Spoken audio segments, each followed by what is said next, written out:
Bonjour et bienvenue dans l'épisode numéro 101 du podcast Révèle ton potentiel. Je suis ravie de vous retrouver aujourd'hui pour un épisode interview. Interview réalisée avec Florian Charpentier, le fondateur de la Micro by Flo. La Micro by Flo, c'est aussi un compte Instagram avec une communauté très engagée et très fidèle aux conseils de Flo. Il donne des conseils, des tips tous les jours, au quotidien, sur le statut de la micro-entreprise. En effet, quand on est auto-entrepreneur, quand on se lance, quand on monte son statut, on a mille et une questions autour de ce statut, autour de qu'est-ce qu'on doit faire quand on doit facturer, qu'est-ce qu'on doit facturer, qu'est-ce qu'on doit déclarer. Comment on doit s'y prendre. Bref, vous avez compris. On va parler avec Flo de la micro-entreprise, mais au-delà de ça, on va parler de comment avoir une communauté engagée parce que Flo, il a réuni plus de 20 000 followers et à chaque fois qu'il touche un réseau social, il a une communauté qui est grandissante et qui est très engagée. Donc, j'ai voulu lui poser plein de questions autour de ça et évidemment, je lui ai posé toutes les questions que moi-même je pouvais me poser sur la micro-entreprise ou voilà, sur ce statut et aussi également comment finalement transiter d'un statut à un autre puisque lui-même est en train de passer en statut de société SARL. Donc il nous en dit un peu plus dans le podcast. Je suis vraiment ravie de l'avoir sur le podcast parce qu'il a une super énergie, vous allez voir. Vous pouvez nous retrouver également en présentiel sur YouTube si ça vous intéresse de voir nos petites têtes. Ça nous ferait plaisir d'avoir un petit commentaire si ce podcast en tout cas vous a plu et vous a aidé.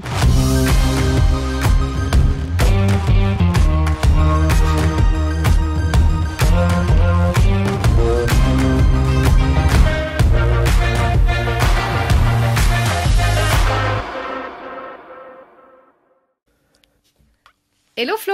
Hello Fanny, Comment tu vas aujourd'hui? ça va très bien, j'ai le nez bouché un petit peu, mais ça va sinon. Oui, eh ben écoute, on a déjà reporté cette interview parce qu'on était tous les deux malades et tu es encore malade, Encore mais ça malade, arrive. c'est ça, Je crois que c'est un hiver compliqué un petit peu pour tout le monde. tout à fait. Merci d'avoir accepté mon invitation sur le podcast Révèle ton potentiel. Je suis ravie de t'avoir. Eh bien, avec grand plaisir, merci de l'invitation. Est-ce que tu peux faire un exercice que je demande à tous mes invités, qui est de se pitcher en 30 secondes. Qui es-tu et que fais-tu? Ok, 30 secondes. Bonjour, moi je m'appelle Florent Charpentier, je suis né le 13 juillet. Non, je rigole. Florent Charpentier, j'ai 30 ans, je vis entre Bordeaux et Toulouse. Je suis team chocolatine. Je suis décodeur de micro-entreprise. En gros, j'explique, je vulgarise ce qu'est la micro-entreprise ou auto-entreprise, c'est la même chose. À travers des médias comme Facebook, Twitter, YouTube, etc. Et mon site web, La Micro by Flo. J'explique en gros tout ce qu'il y a à savoir sur la micro-entreprise avec une touche de fun, de la simplicité surtout. Et je décrypte aussi l'actualité de la micro-entreprise. Voilà, très rapidement. 30 secondes. Très bien, bravo, timing tenu. Tranquille. Team chocolatine, Exactement. j'aime beaucoup, on me l'avait pas encore faite celle-là, malgré que j'ai eu pas mal de Toulousains dans le podcast, sur le podcast. Super. Eh ben, écoute, merci pour cette présentation. Ensuite, j'ai deux questions pour apprendre un petit peu à se connaître un peu plus au début du podcast, comme ça, avant de rentrer dans le vif du sujet, qui est que si je t'envoyais 5 millions d'euros sur ton compte en banque personnel, là, maintenant, tout de suite, tu reçois une notification. Vous avez 5 millions d'euros sur votre compte en banque. Qu'est-ce que tu ferais avec? Comment tu répartirais cet argent? Waouh, j'adore parce que des fois c'est le genre de questions que je pose. 5 millions d'euros, je trouve que c'est juste énorme. Je pense que même un million d'euros suffirait. Donc je pense que les 4 millions, je les utiliserai pour des projets concernant la préservation de l'environnement, etc. Vraiment des causes, des associations, etc. Je pense que 1 million, c'est largement suffisant. Et donc du coup, les 1 million restants, il y aurait une partie, je pense, ouais, pour ma famille et une partie pour des projets professionnels. Donc j'investirai cet argent pour des side projects, etc. et tout, parce que j'ai toujours ce côté un peu entrepreneur. Et une partie pour du perso, mais plus pour soit des voyages, soit pouvoir faire des expériences que je peux pas, enfin que je fais pas tout de suite maintenant ou autre. Mais je dilapiderai pas l'argent comme ça en mode allez c'est bon, je claque toute ma thune. J'arrêterai pas de bosser, ça c'est clair et net, parce que j'ai besoin de bosser. Mais voilà. Mais pour moi, c'est trop. 5 millions, je leur dirais les 4 millions, je vais les donner à des assos, faire quelque chose. Mais voilà. Ah, intéressant. Un petit Ouais. peu d'immobilier? Je suis pas du tout dans l'immobilier, mais c'est vrai que ouais, si on devait réfléchir à investir, je pense que j'investirais encore une fois peut-être pour des startups qui derrière soit ont une valeur sociale, etc., ou pour l'environnement, par exemple des néobanques vertes ou des choses comme ça, tout ce qui a un rapport plus haut avec l'environnement.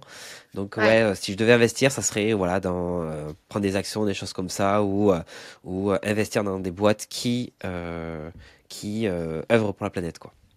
Cool, top. Voilà. C'est vrai que j'ai pas mal de mes invités qui me disent, moi je pense que ça changerait pas non plus beaucoup de choses à ma vie parce que j'aime ma Ouais. vie telle qu'elle est. Donc c'est intéressant toujours de savoir. Ensuite, j'ai une autre question pour apprendre à se connaître un peu plus, c'est est-ce que au tout début, quand tu t'es lancé à ton Oui. compte, quand tu as lancé ton business en ligne, est-ce que tu as été inspiré par quelqu'un, un mentor, ou tu as lu un livre qui t'a fait un déclic et qui t'a permis de oser te lancer, ou est-ce que tu as un mentor comme ça que tu suis et qui t'inspire au quotidien? Alors, j'ai pas de mentor en soi. C'est vrai que tout le monde, on voit les grandes figures un peu sur LinkedIn ou des choses comme ça ou autre. J'ai pas de mentor parce que je pense que j'ai toujours eu ce petit côté entrepreneuriat. Je pense que mon premier projet, j'avais créé une genre de club pour la protection des loups dans les Pyrénées, etc. Quand j'étais au collège ou des choses comme ça. Après, j'avais fait le site internet du centre équestre dans lequel je faisais de l'équitation, des choses comme ça. Donc, j'ai toujours eu ce côté à vouloir créer des petits projets ou autres. Mais je pense que si je devais dire une personne qui m'inspire et qui a relativisé un peu ma façon de travailler, c'est Gary Vee. Alors son vrai nom c'est Gary Vaynerchuk, je sais plus comment le dire exactement, mais Gary Vee en gros c'est un entrepreneur américain qui lui en gros a explosé sur les réseaux etc et qui lui faisait mais des pour te dire des visios ou des vidéos sur Instagram ou Facebook. Il avait son kit mail libre, il était dans un taxi derrière à l'arrière d'un taxi et il faisait ses vidéos comme ça et il a aussi popularisé les gros sous-titres que tu voyais un peu dans les vidéos. Et il avait surtout un truc qui disait perfect is shit. Et moi, je suis quelqu'un de très perfectionniste et à chaque fois, je voulais dire, ah, tiens, le détail sur la publication, machin chose, sur l'aspect graphique. Et puis à un moment, j'ai dit, ouais, Florian, perfect is shit, c'est pas grave. Le principal, c'est le message qui doit être passé, la forme, c'est pas grave. Et voilà. Et je pense que c'est lui qui m'a inspiré sur ce côté-là. Nice, Gary Ouais, Vee, ouais. ouais. Après, il est un peu controversé quand même, mais Oui, c'est vrai, c'est parce vrai. qu'il Ouais, est ouais. too much. Oui, Mais ouais. Il a un peu, ouais, il a ce côté-là. Mais ouais, vraiment cette phrase-là, perfect shit. Après, je suis pas toute son actualité, mais le perfect shit, c'est vraiment, ça ouais. m'a relativisé, dramatisé le côté perfection Mm. du résultat, du détail. Donc, Ouais. Moi, ce qui m'a un peu énervé chez lui, juste dernièrement, enfin dernièrement, en fait, il a un podcast, mais il met tout sur les podcasts. Il met même des trucs de 2 minutes. Et je oui, trouve que, tu sais, le podcast, t'as envie, genre, te plonger dans le truc, t'écoutes en même temps, tu ouais. fais un truc, tu vois, et genre, les 2 minutes à chaque fois, t'es là, il te balance une punchline, et puis après, ça passe, enfin, c'est un peu, Ah je oui, c'est trouve parti un que, peu en extrême. Ouais, ouais, non, ouais, mais ouais, c'est vraiment, moi, c'est vraiment c'est cette phase-là que je pense qui résonne en lui. Et après, si vraiment il y avait quelqu'un qui a boosté aussi ma carrière, enfin, boosté ma carrière, qui a vraiment boosté ma façon de travailler, c'est aussi Seth Godin. Je sais pas si tu connais. ouais, Et lui, c'est ce côté de micro-communauté, etc., de ouais, micro-groupes, de tribus, ils appellent ça, où je l'ai beaucoup utilisé parce qu'avant d'être dans la micro-entreprise, moi j'étais social media manager, je m'occupais de la stratégie de communication sur les réseaux sociaux, et je me suis beaucoup inspiré de ce qu'il disait, etc., et c'était bien de travailler avec des micro-communautés et de les rassembler que plutôt parler à tout le monde, en fait. Donc voilà, c'est deux entrepreneurs américains, désolé pour les Français, mais ouais, au moins Seth Godin et Gary Vee, ouais, m'ont inspiré, on va dire. Ouais. Ouais. Et tu vois, je pose souvent cette question et souvent les femmes vont être inspirées aussi parfois par des femmes Ouais. et Ah. les hommes par les hommes, tu vois. Est-ce qu'il y a peut-être, je sais pas, je pose une question différente. Tout est différent aujourd'hui sur mon podcast. La façon de filmer, parce que vous pouvez retrouver le podcast sur YouTube aussi.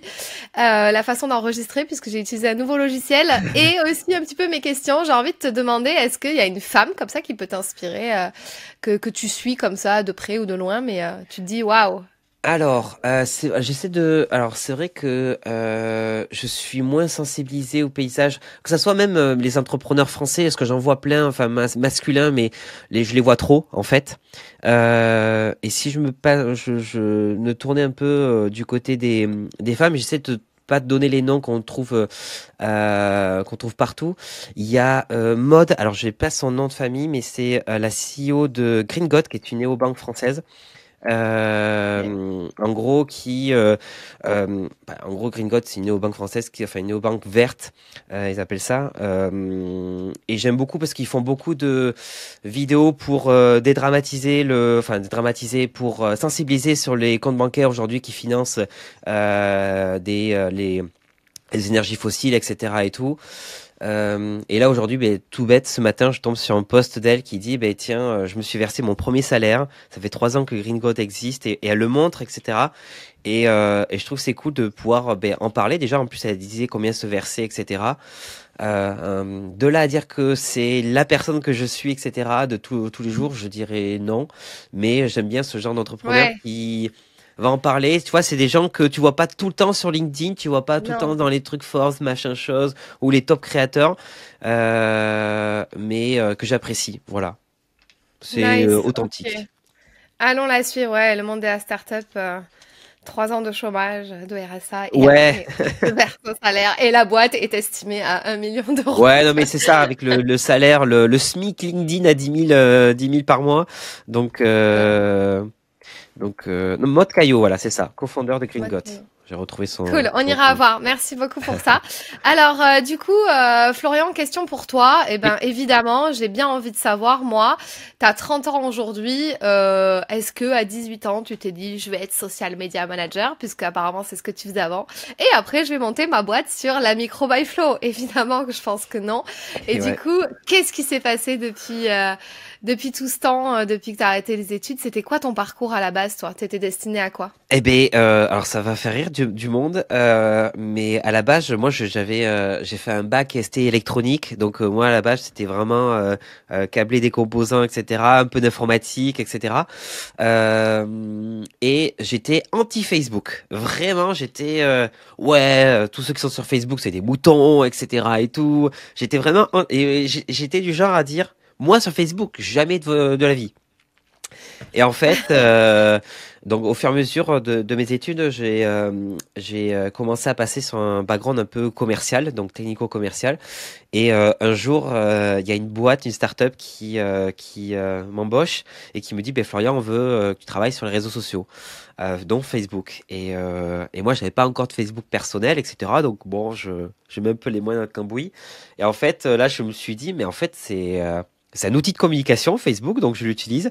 Et ça a explosé, ça veut dire que j'ai fédéré une communauté de 100 000 micro-entrepreneurs. Donc c'était une boîte qui travaillait sur l'accompagnement et la création des auto-entreprises, micro-entreprises. Donc j'avais mon poste de social media manager dans une boîte qui accompagnait les micro-entrepreneurs, les auto-entrepreneurs. Donc c'est vraiment le double casquette. Et la fun fact, alors que j'étais anti-Facebook, 1 an et demi après, j'ai Facebook qui m'appelle et qui me dit vous êtes Florent Charpentier? Je lui dis oui, pourquoi? Il dit vous avez un des groupes Facebook les plus engagés de la plateforme en France. Moi j'étais comme ça, je rigolé, je fais arrêter, je sais plus, on avait peut-être que 25 000 abonnés à ce moment-là et tout.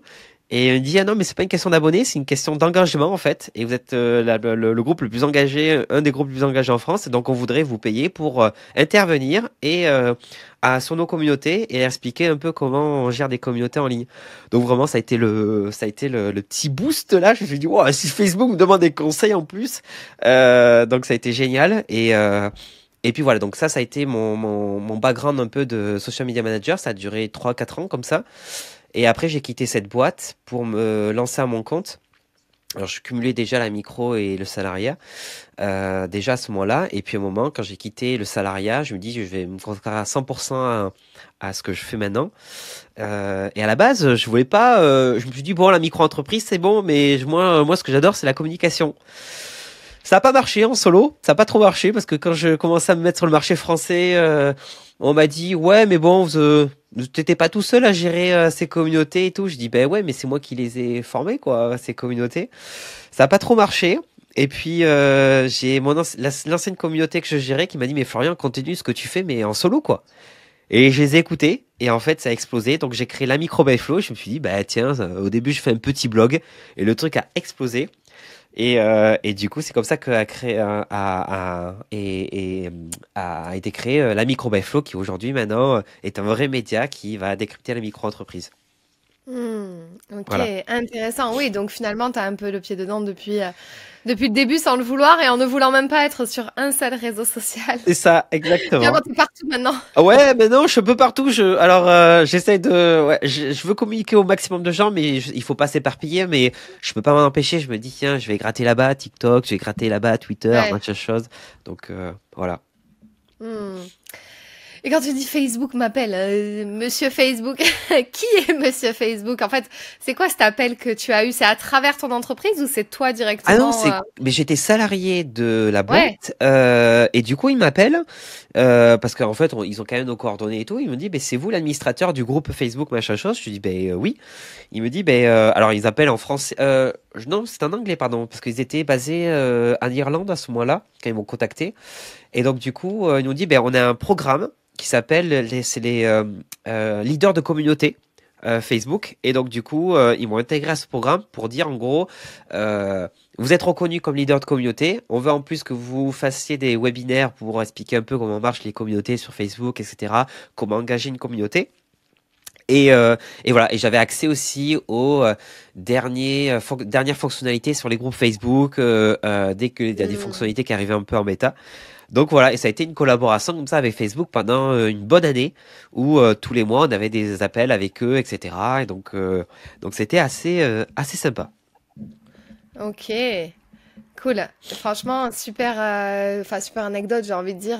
C'est cool quand même de se faire appeler par une grosse boîte comme Ouais, ouais, ça ouais, et de j'étais dire ouais, j'ai content. réussi à faire un truc quoi. C'est ça, j'étais vraiment content j'étais fier hein, sur le moment parce que enfin, j'ai du mal à moi voir mes résultats, à me dire mais tiens c'est trop bien ce que je fais et tout, même si on me le dit. Mais là que j'ai Ouais. Facebook qui me dit ça en disant ben ouais nous on l'a remarqué. Ben là je me dis bon alors si eux l'ont remarqué, c'est leur boulot, c'est leur plateforme. Bon c'est plutôt que les résultats sont là quoi, donc ça faisait plaisir. Ouais. Ouais. Est-ce qu'il y a un moment donné, tu t'es posé des questions en mode, mais enfin, c'est pas du tout ça que, enfin, peut-être que je veux faire ou je suis pas sûre parce que les réseaux sociaux, enfin, finalement, t'as été plongé un peu dedans, c'est Ouais. la suite. Puis après, t'as monté ta boîte, tu t'es dit, ok, pourquoi pas être entrepreneur et monter ma boîte, mais toujours online. Je sais pas si tu fais beaucoup de choses en présentiel ou des choses comme ça. Est-ce que tu t'es pas à un moment donné, genre, tu t'es dit, mais oh, je sais pas, si c'est ça que je veux faire ou J'ai voilà. eu des périodes, je pense que pour là, depuis que je me suis lancé vraiment en solo, j'ai eu deux périodes où je me suis fixé une deadline en disant si à ce moment-là, par exemple mes 30 ans, je me suis dit, si à mes 30 ans, je ne suis pas satisfait pleinement, épanoui pleinement par ce que je fais, j'arrête et je change complètement de domaine. Le truc, c'est que les deux fois où je me suis dit ça, et il y a eu un événement qui a reboosté la micro by Flow. Et j'ai eu la chance d'avoir une communauté vraiment bienveillante, etc. Parce que j'étais hyper transparent sur tout ça. Donc j'ai eu deux moments de doute. Et je sais pas, il y a un événement qui est arrivé tout le temps dans ces deux moments. Et donc je me suis dit, bon, il y a peut-être un signe, c'est-à-dire qu'il faut que je continue dans cette voie-là. Mais c'est vrai que des fois, on se dit, est-ce qu'on n'a pas fait le tour? Moi, ça fait maintenant, j'ai envie de dire, pratiquement ouais, 5 6 7 ans que je parle de micro-entreprise, quand j'étais salarié et maintenant en indépendant. Et désolé, je pars du nez, quoi, c'est horrible. Mais du coup, il y a des moments, je me suis dit, est-ce que j'ai pas fait le tour, ou est-ce que j'ai pas atteint une limite? Parce que aujourd'hui, moi, si je devais passer un step, c'est soit embaucher toute une équipe, ou alors commencer à gratter sur les administrations. C'est vraiment avoir un contact avec Hmm. le gouvernement, etc. et tout. Mais ça, c'est compliqué, ça prend du temps, etc. Donc voilà, on s'est dit, bon, est-ce qu'on n'a pas atteint la limite? Mais voilà, j'ai eu 2 événements qui m'ont dit, Ouais. bah tiens, continue, fais ce que tu fais. Et ça continue de grandir, donc c'est tant mieux. Ouais, parce que c'est vrai qu'on parle beaucoup de cette histoire un peu de niche et qu'on peut se dire ah mais je vais me lasser à un moment donné. C'est clair que ça peut faire peur.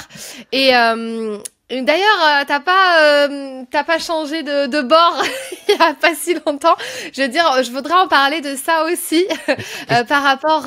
T'es passé de statut de micro à société, c'est ça? Et oui, alors désolé, Tu j'ai nous as quitté la lâchés. micro, j'ai quitté, mais j'ai pas quitté. Alors ça c'est, j'ai fait tout un article dessus, je vais faire des vidéos et en fait c'est, j'avais peur au début parce qu'en fait ça fait 4 ans que je suis en micro-entreprise. Et là, je commence à avoir des charges, je commence à travailler avec des prestats, et j'ai des charges au point où je ne peux Bah oui. plus, enfin, c'est plus avantageux d'être en micro-entreprise. Et j'avais peur de quitter la micro-entreprise parce que je vais perdre l'accès aux déclarations URSSAF, etc. Et je me dis, ben en fait, c'est plus facile d'aider des gens quand on est dans leur situation que quand on est dans une autre situation. Et j'ai parlé avec ma communauté, je leur ai dit, je fais, ah, ça m'embête, etc. Mais financièrement, je pouvais pas continuer comme ça en Bah micro. oui. Donc j'ai basculé en EURL.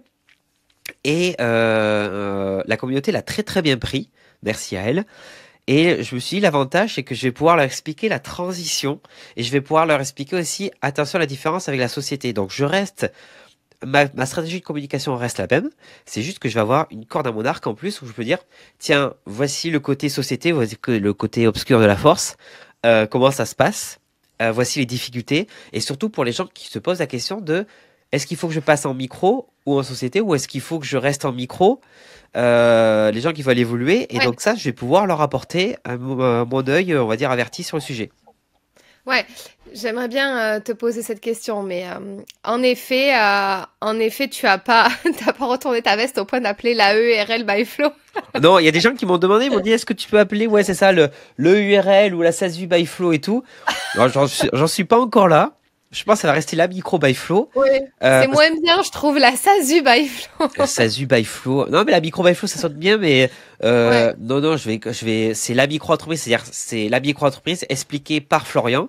ouais, bah oui. Donc ça va rester ça, mais et si demain j'ai 20 personnes sous la main, mais bien sûr, on va peut-être pouvoir faire sur les autres statuts. Donc, mais pour l'instant, en Ouais, bien solo, sûr. c'est un peu compliqué, hein. Donc, Ouais, alors du coup, j'ai plusieurs questions pour toi parce qu'on a soulevé beaucoup de sujets. Déjà, la première, c'est, tu dis que tu arrives facilement à générer des communautés. En effet, oui, aujourd'hui, tu as plus de 20 000 followers sur Insta. Ça peut paraître beaucoup pour certaines personnes puisque ça fait pas non plus 10 ans que tu oui. es sur Insta, enfin, et que tu t'es lancé. Comment finalement, c'est quoi peut-être la recette miracle ou tu vois les ingrédients qui ont fait que tu sais comment on arrive à animer, à gérer une communauté et surtout la faire grossir, grandir. Pour toi, c'est quoi vraiment qui fait la différence aujourd'hui? Alors, je vais quand même dire une petite chose pour les gens, enfin, pour les rassurer, parce que j'ai la chance d'avoir une bonne communauté, alors sur Facebook, sur Instagram, ils sont un peu partout. J'ai pas commencé de zéro, il faut quand même que je sois transparent avec tout le monde, c'est-à-dire que j'ai eu la chance d'avoir une partie de la communauté quand j'étais salarié pour la boîte dans laquelle je travaillais, qui m'a suivi, en fait, qui me suivait moi parce que c'est ma façon de vous expliquer mon ton, ma tonalité, ma voix, etc. Et je suis parti avec quand même une micro-communauté. Euh, et après, pour répondre à la question, enfin, le succès, ce qui fait la recette, on va dire, d'une bonne communauté engagée, c'est leur dire, mais les considérer. C'est-à-dire que c'est pas juste une vitrine où on va juste vous poster des trucs, c'est leur dire, est-ce qu'on va leur porter l'info utile? Est-ce que on va les considérer, c'est-à-dire parler à tout le monde, leur poser des questions et surtout répondre à leurs besoins. Il y en a, alors on dit toujours, il faut toujours répondre aux besoins des gens, etc. Mais qui le fait vraiment? Et moi, par exemple, je leur disais, mais quel sujet vous voulez que j'aborde? Et si je vois qu'il y avait plein de gens qui disaient, je sais pas moi, les frais des bourgs, les frais de déplacement, la comptabilité, et ben hop, je faisais un article dans les 3-4 jours sur le sujet. Donc c'est les considérer, c'est et aussi leur parler comme s'ils étaient en face de nous en fait. Sur les publications, des choses comme ça, c'est vraiment utiliser un langage qui est simple, qui est avec une touche d'humour. Je pense que ce qui fait aussi la touch, la micro by Flow, c'est la touch d'humour aussi, parce que la TVA, la CFE, c'est un peu relou. Et après, faire des rituels. Et ça, c'est très important. C'est en gros des habitudes. Le lundi, c'est enfin, lundi motivation, j'en sais rien. Tous les mardis, c'est une genre de petite question, etc. pour que les gens se disent, bah, tiens, je vais avoir une petite dose de motivation lundi avec Florian, etc. Donc des rituels, considérer votre communauté et interagir vraiment avec elle, c'est répondre aux Ouais. commentaires, etc. et tout, et donner de soi en fait.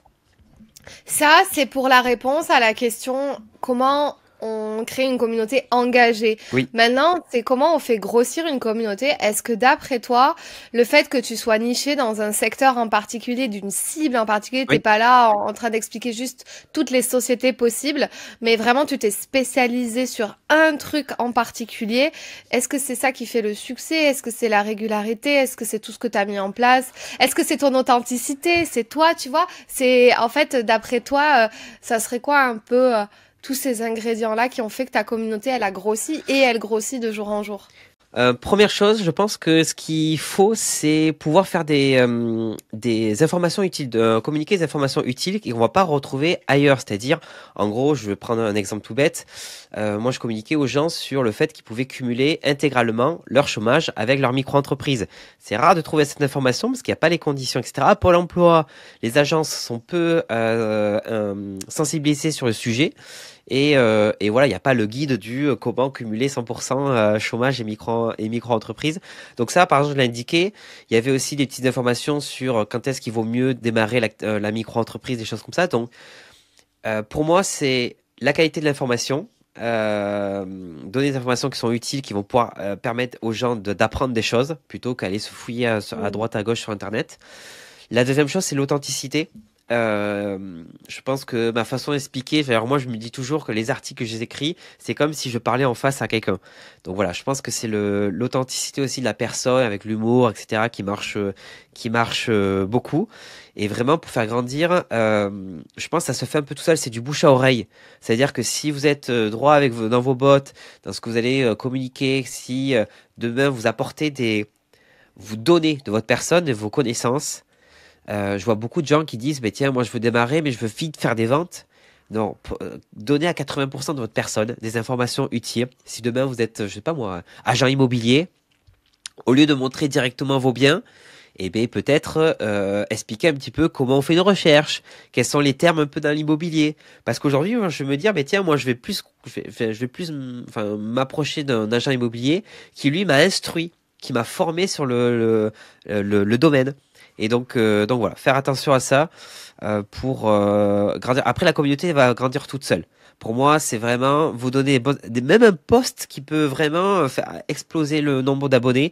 C'est vraiment qu'est-ce que vous allez donner comme information de façon simple et qui va être instructive pour les autres. Ouais, ok. Voilà. C'est très clair. Donc, du coup, on a les ingrédients pour faire grandir sa communauté, on a les ingrédients pour avoir une communauté engagée. Maintenant, je voudrais rentrer juste un tout petit peu plus dans ton sujet à toi, qui est un peu Oui. la micro. Quelles sont les deux, trois questions ou problématiques qu'on te pose souvent par rapport à la micro, par rapport à des questions redondantes? Alors moi, j'en aurais peut-être plein, tu vois, mais je veux d'abord savoir ce que tes prospects, tes clients te demandent vraiment de façon récurrente. Alors, il y a une petite blague qui tourne sur ma communauté, c'est Florian, est-ce qu'on déclare le CA encaissé ou facturé? Ça, c'est vraiment le truc qui me revenait souvent.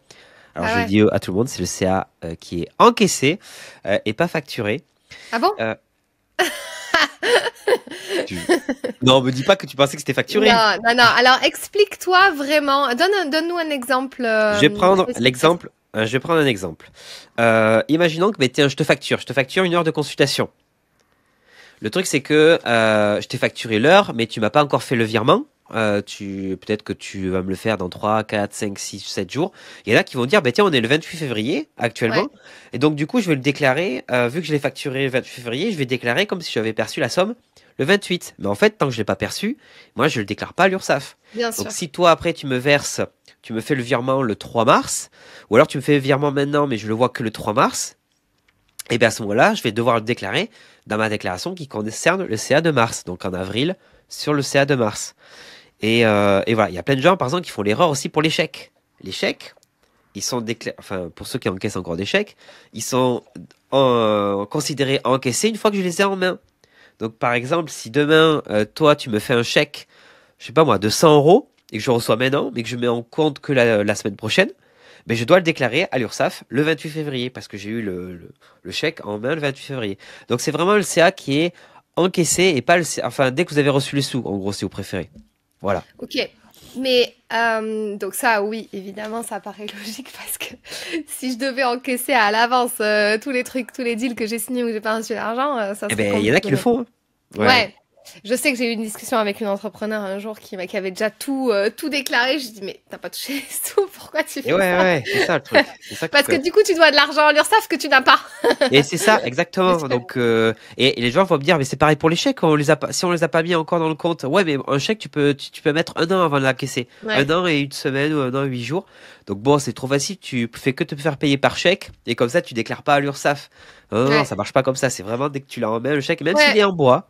Donc, Et par contre, moi, tu vois, il y avait la question que je me posais, mais la ouais. question, elle est vite répondue, j'ai envie de dire. C'est que, en fait, tu sais, Stripe et PayPal, ils te prennent une com. Ah, Donc, du coup, c'est super chiant parce qu'en fait, admettons, tu fais une facture de 500 et toi, en fait, sur ton compte en banque, t'as touché 492, quoi, tu vois. ouais. Et du coup, toi, tu penses quoi de ça? Qu'est-ce qu'il faut déclarer 500 ou 492 à l'URSSAF? On déclare, et ouais, alors là, parce que du coup, on me Qui est dit, ouais, on facturé. déclare ce qu'on encaisse, mais au final, si j'ai fait une facture avec 500, avec Stripe ou autre, ou PayPal, Ouais, et que je reçois que 498 ou autre, mais du coup, je devrais déclarer 498. Bah, en fait, non, on va non, déclarer 500. Et je vais vous ouais, expliquer pourquoi. Et ça, c'est pareil pour quand on se passe par une plateforme, Malte, j'en sais rien, Stripe, PayPal, etc. et tout. Dès qu'on passe par un intermédiaire qui est chargé d'encaisser en notre nom. Donc je prends Stripe, je prends PayPal. En fait, on transite par Stripe, on transite par PayPal, on transite par Malte ou autre. En fait, c'est eux qui vont encaisser. Donc en gros, ils vont facturer le client en notre nom. Ils vont encaisser les sous et après ils vont déduire la commission. Ils vont nous verser le reste. Et en fait, pour vous donner une image un petit peu de comment c'est vu et pourquoi on doit quand même déclarer que 500, c'est comme si Stripe ou PayPal disaient OK, on vous verse les 500 euros, pas de problème. Mais à la fin du mois, on va vous faire une facture des yes, montants de commission dans le mois. Et le truc, c'est que va faire ça à tous les gens qui utilisent Stripe ou PayPal. La moitié vont pas payer, ou j'en sais rien, etc. Ils vont mettre 3 plombes, ils vont faire du virement pour CB, par chèque, ouais, etc. Et donc, du coup, Stripe, PayPal, Malte et tout, ils se disent, mais nous, on va le faire directement. Comme ça, on n'a pas besoin de s'embêter à aller chercher les sous. On les a directement. ouais. Et on verse aux professionnels ce qui reste. C'est comme si Stripe ou PayPal et tout avaient dit, ben, nous on encaisse les sous et on vous fera une facture à la fin du mois Ouais.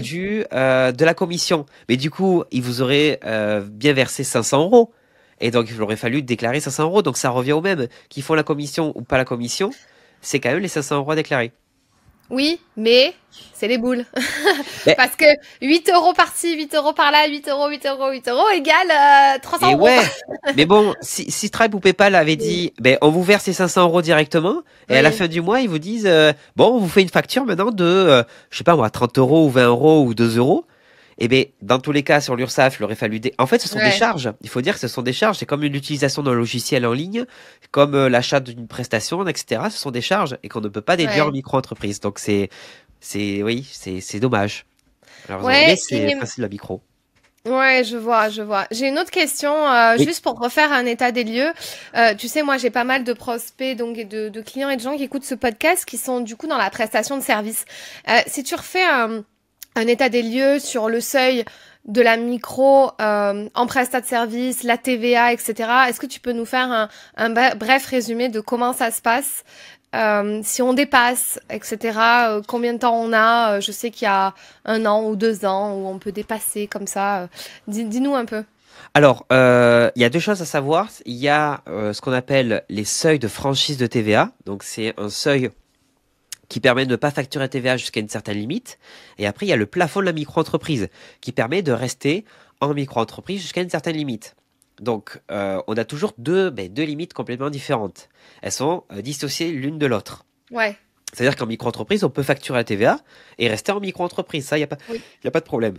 Alors, premier seuil, et surtout que cette année, ça a évolué. Avant, c'était 72 600 pour les plafonds de chiffre d'affaires. Ça a évolué à 77 700. On a gagné 5000 euros quand même, 5100 euros, c'est plutôt pas mal. Et donc du coup, ça c'est ce qu'on appelle le plafond de la micro-entreprise. Donc je dis bien 77 700 avec mon nez bouché.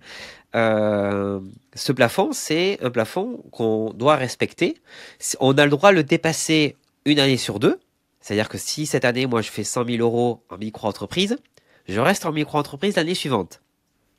Par contre, si je refais un chiffre d'affaires qui dépasse les 77 700, donc si c'est pas dans 2 années, je dépasse le plafond, je sors de la micro-entreprise l'année suivante. Je reprends un exemple. Cette année, je fais 100 000 euros. On me dit, OK, en 2024, tu continues d'être en micro. Si en 2024, je fais 100 000 euros, en 2025, je dois sortir de la micro. Voilà, ça c'est le plafond de chiffre d'affaires. Et on a le droit de rester une année sur deux au plus de 77 000 ou en dessous, etc. On a le droit de faire ça une année Mais sur ça, deux. c'est avec la TVA. Donc, du Alors coup, non, le plafond, les chiffres que je vais indiquer, c'est sans la TVA. Ça veut dire que quand je dis 77 700, c'est du chiffre d'affaires hors taxe. C'est-à-dire qu'avec la TVA, c'est à peu près 100 000 euros. Mais en prestation de service ou en vente de marchandises? je parle en prestation de service. Là, on va parler Ah que de la bon? prestation de service. Alors, c'est quoi ce chiffre 32 000 ou je sais plus Alors combien ça, c'est autre chose. Ça, c'est ce qu'on appelle le seuil de TVA. Donc, quand on parle de seuil, les plafonds, Voilà. etc., c'est toujours du chiffre d'affaires hors taxe. On parle, le chiffre d'affaires, il est toujours exprimé hors taxe parce que la TVA, même si on la facture, la TVA, on peut la récupérer. La TVA, elle va pour l'État. Maintenant, je prends l'exemple du seuil le seuil de franchise en base de TVA. Donc, qui était de 36 500 jusqu'en fin 2022 et qui a basculé au-dessus. Alors, je vais prendre le chiffre parce que là, je l'ai pas directement par cœur. C'est 39 100. C'est-à-dire que jusqu'à 39 100, on ne facture sans la TVA. Et dès qu'on passe les 39 100 euros, Voilà. on doit facturer la TVA dès le premier jour du mois de dépassement. Qu'est-ce que ça veut dire? Je prends un exemple. On est je sais pas moi, on est le 3 mars. On a fait 39 000 euros de chiffre d'affaires Ouais. encaissé. C'est toujours le chiffre d'affaires encaissé. Si je fais une facture de 300 euros ou de 400 euros et que je l'encaisse pendant le mois, eh bien, toutes les factures émises depuis le 1er mars doivent avoir la TVA. Toutes les factures émises avant le 1er mars, il n'y a pas besoin de mettre la TVA. D'accord. Je dois facturer la TVA à partir du 1er mars, vu que j'ai dépassé en encaissement les 39 100. Toutes les factures émises, je dis bien émises depuis le 1er mars, doivent avoir la TVA. Très clair. Okay.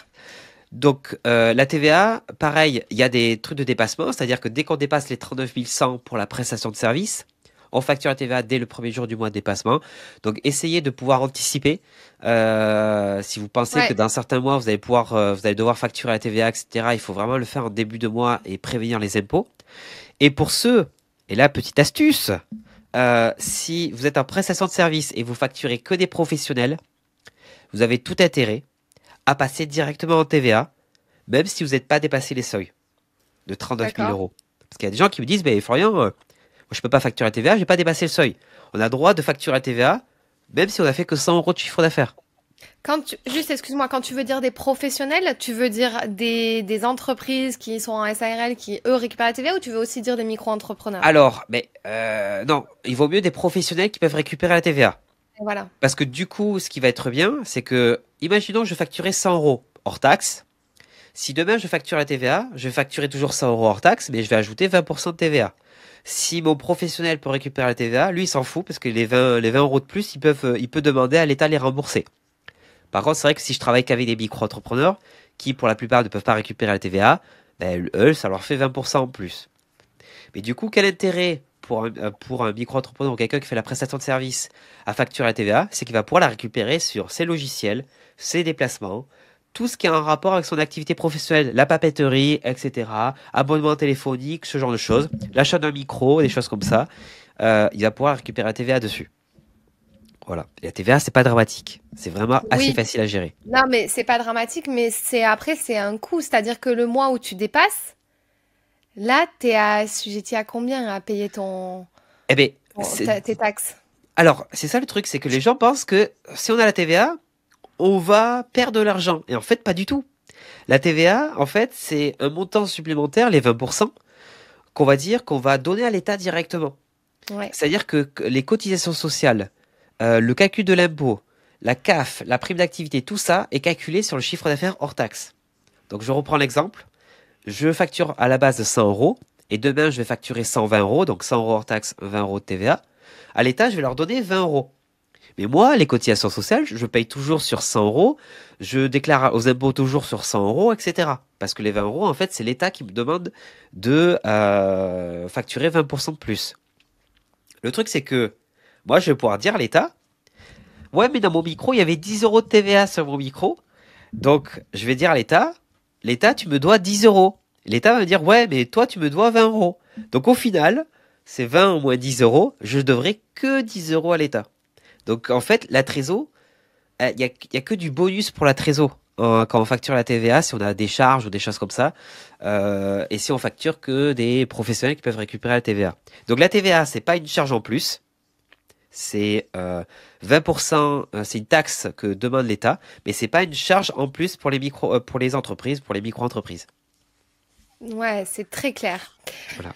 C'est très clair, on est en plein dans le vif du sujet, mais je pense que quand même ce podcast était quand même centré sur toi, qui Oui. tu es, apprendre à te connaître. Et je pense que tu donnes énormément de contenu autour de ça et toutes ces astuces-là, enfin, à travers ton blog, ton Instagram, etc. Tu parlais LinkedIn, est-ce que tu es vraiment beaucoup présent aussi sur LinkedIn? T'en parlais pas mal depuis le début du Ouais. podcast. En fait, en fonction des réseaux sociaux, je diffère un peu la communication et sur LinkedIn, je parle en mon nom propre, Florian Charpentier, et j'explique un peu je parle un peu d'entrepreneuriat en règle générale, c'est-à-dire que là aujourd'hui, enfin hier j'avais posté une publication sur que je comprenais pas pourquoi les entreprises payaient à 30 jours fin de mois, etc. Alors que moi, mes prestats, je les paye à la seconde où je reçois leur facture. Mm. Donc je vais parler d'entrepreneuriat et je vais parler aussi de micro-entreprise. Je vais donner des outils. La communication sur LinkedIn pour moi va être un peu plus sur des conseils pratico-pratiques à donner avec des chiffres, etc. Alors que le reste c'est plus des conseils un peu en règle générale sur Facebook, sur Instagram, sur la micro. Mais LinkedIn c'est un peu plus précis avec des exemples chiffrés et voilà donc Ouais. vous me suivre partout. Ok. Donc rejoignez-le sur LinkedIn, Florian Charpentier, sur Instagram, la Micro by Flo. Et si on veut travailler avec toi, comment ça fonctionne? Tu as un programme? Alors, je propose des consultations d'une heure. En plus, là, je parlais de 100, 120 euros, etc. Mais de 100 euros hors taxe, enfin 120 euros TTC, d'une heure où en fait, si tu as une problématique ou plusieurs problématiques sur ta micro-entreprise, tu as des questions, tu souhaites gérer la TVA, passer à la TVA, tout ce qui a un rapport avec la micro, tu prends rendez-vous avec moi, on fait une heure de visio ou de téléphone, peu importe. Je te fais un compte rendu complet. Donc, t'as pas besoin de prendre de notes, je m'occupe de tout. Et je réponds à toutes tes questions. Je peux faire même le point sur les assurances, sur la partie retraite, etc. et tout. Te conseiller sur ces points-là. Donc ça, c'est des heures de consultation que je propose. Et après, j'ai un autre truc où je propose un club micro. C'est un abonnement sans engagement où tu peux me poser en illimité des questions tous les mois. Via une adresse email ou un chat, etc. Et tu as des réductions je propose j'ai une boutique où je mets en vente un livre de recettes papier. J'ai un guide sur toutes les étapes à faire une fois la micro-entreprise créée, des choses comme ça. Et là, tu as des réductions sur ce genre de produits. Donc voilà. Top, ok. T'as une chaîne YouTube aussi, non? J'ai une chaîne YouTube, la Micro by Flo aussi, où là ça va exploser cette année. Là il y a pareil, j'ai fait des tutos pour tout, des tutos pour la déclaration de début d'activité, la création de la micro-entreprise, la déclaration de chiffre d'affaires, Pôle emploi, la CFE, la TVA, comment ne pas payer l'URSSAF. Non, je rigole, pas celle-là. Mais en gros, des Ouais. tutos sur tout. Il y a vraiment Et tu te de quoi faire. considères plus comme un créateur de contenu ou comme un chef d'entreprise qui a Créateur de contenu, ouais. Ah ouais. Créateur de contenu, je pense que je me verrai vraiment chef d'entreprise une fois que j'aurai des employés. Où là, je me dirais, là, ok, d'accord. Mais là, je me vois plus comme créateur de contenu sur la micro-entreprise. Ouais. Yes. Ok. Merci beaucoup, Flo. Et j'ai une Merci à dernière toi. question. C'est la Oui. question un peu phare du podcast. Vu que le podcast s'appelle Révèle ton potentiel, t'en es où, toi, dans la révélation de ton potentiel aujourd'hui? Ah, bonne question. Je pense que je peux aller plus loin, plus haut. Et je souhaite aller plus loin, plus haut, c'est-à-dire toucher un maximum de gens. Mais pour ça, je pense que j'ai besoin de m'entourer d'une équipe, etc., de pouvoir déléguer certaines choses. Euh, Donc, je sais que je fais beaucoup de choses, mais pour moi, j'en fais pas assez. Et si demain je pouvais être dans une salle avec 50 000 à 100 000 personnes, micro-entrepreneurs, et pouvoir pitcher sur la micro-entreprise, ça me ferait kiffer.